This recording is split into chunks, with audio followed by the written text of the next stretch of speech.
Imeilus eesti keel. Восхитительный эстонский с Натальей Жураковской.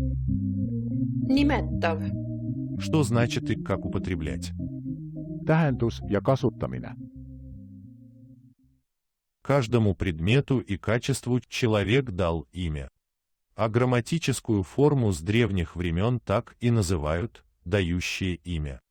В большинстве языков как европейских, так и славянских она называется номинатив, от латинского слова nomen – имя. В русском языке это именительный падеж, а в эстонском именующий. Единственное число называет один целый предмет, множественное все такие предметы. Главная задача именующего падежа Nimetav. – назвать основное действующее лицо. Для грамматики неважно это вещь, человек или животное. На уроках русского языка мы называли его подлежащим. В эстонском языке оно называется основа. Alus.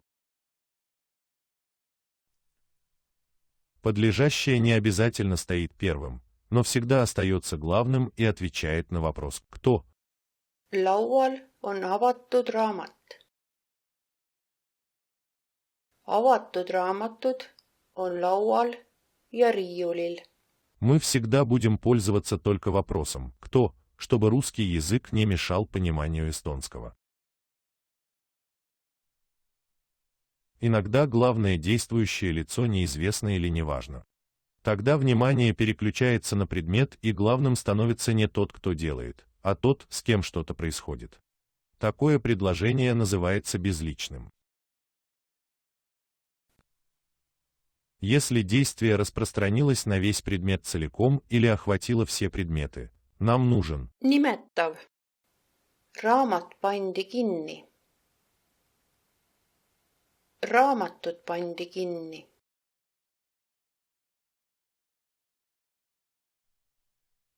По той же причине используем именующий падеж в просьбах, распоряжениях и приказах. Правила хорошего тона не имеют отношения к грамматике, поэтому лингвисты называют это повелительным наклонением.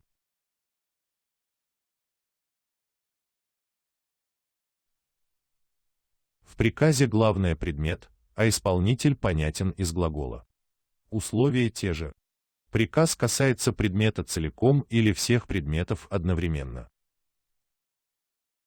Pane raamat kinni. Pange raamatut kinni. Второе обязательное условие – само действие. Его возможно проделать с этим предметом только один раз. Никто не изловчится закрыть уже закрытую книгу.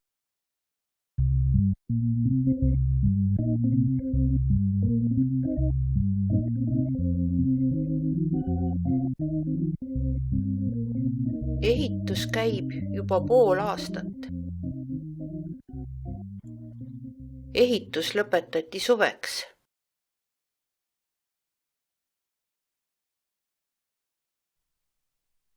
Lõpetage ehitus õigeks ajaks.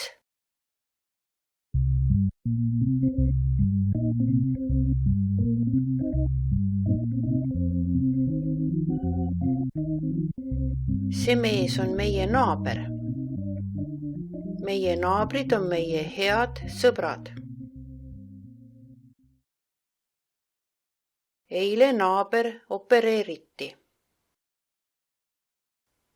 Naabrid viidi haiglasse autoga. Kutsu naaber appi.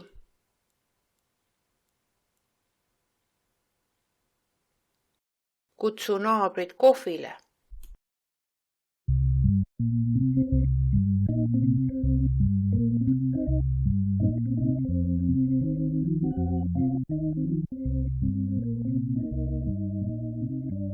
See ilus mahlakas magus õun kasvas meie õunapuu otsas.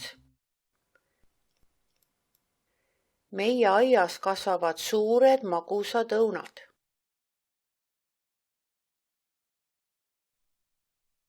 Õun lõigati pooleks. Õunad viidi turule. Palun anna õun. Võta need õunad kaasa. Prügikast seisab õues. Prügikastid ootavad tühjendamist. Prügikast tühjendatakse kord kuus. Prügikastid tühjendatakse kord kuus. Tühjendage prügikast. Tühjendage prügikastid.